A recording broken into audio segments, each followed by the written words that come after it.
Mga nagbabakal nin buko na pangsalad, padikit-dikit naman na nagdadakol sigun sa mga paratyenda sa syudad ni Naga. Supply kan buko nagtitinil subuot na bastante para sa Kapaskuhan asin bagong taon. Alagad presyo kaini. Depende pa subuot sa pabakal kan mga supplier. Yan ang tinutungan live ni Jessica Kalinog. Jessica?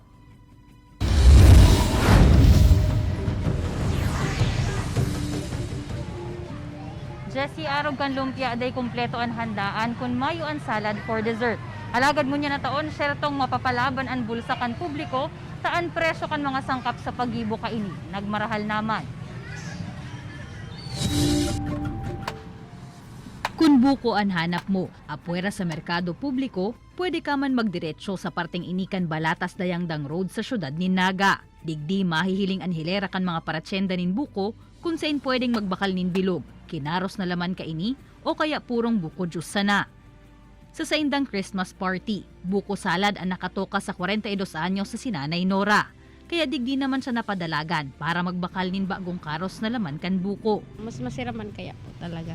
Saka minsan man lang sa sarong taon na maggibok kaya ng buko salad.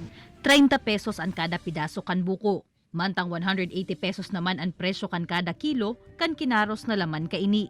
Mayo man subot nin dapat na ikahandal ang publiko, huli tadakol man ang supply nin buko ngunya na taon. Rason tanganing mayo pasindang mahiling na posibleng aumento sa presyo kaini. Kaya.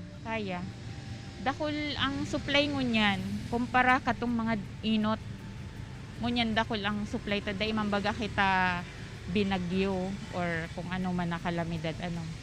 Kaya dakol ang supply. Although may bagyo-bagang mam nag-agi, Dai siya kasi maluya man lang bag. Depende kaya sa supplier mingon yan. Kung mataas, pag nagtataas hindi, nagtataas man kami. Pag dai man kami mataas. Pero usually pag nagtataas ka mo, sir, gura nang tigla lang ka kaya. Sabihin nat ngunyan, ang presyo kang salad ngunyan 180. Magsalakin 200 na yung pumapatak na yung 200. Mientras tanto, day makukumpleto ang masiram na buko salad kung mayo ang mga sangkap na all-purpose cream, kondensada, gulaman, asin nata de coco. Igwa mo nin iba na maut nin extra special salad, kaya piglalaagan nin fruit cocktail asin keso. Alagad heads up, tanganing day na makubanan pag abot sa merkado. Iyo, nagmahal na ang presyo kan nasambit na mga sangkap na mababakal sa kantidad na 13 pesos hasta 371 pesos. Sa ipigluwas kaya na panibagong suggested retail price kan DTI. Igwanin 1 hasta 12% na aumento sa presyo kan Noche Buena products. Talagang mahal kaya ang 44 anyos na negosyanteng si Gina kan Banasi Pawili Bula, nakatuodan ng mag-opresir nin mga nakabundle na Noche Buena products sa saindang tindahan. Arog kan fruit cocktail asin kondensada na nakapakete na, mababakal ini sa presyong 124 pesos sana.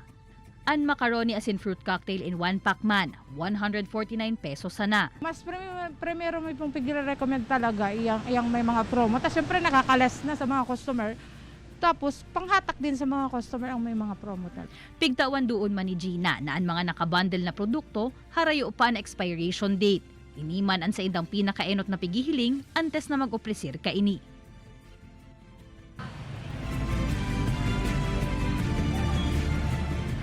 Apora sa mga nakabundle na Noche Buena products, ipigre-recommenda man Jessie kan DTI ang pag-explore kan publiko sa iba pang brand kan mga produkto na mas barato alagad pareho sa naman ang klase.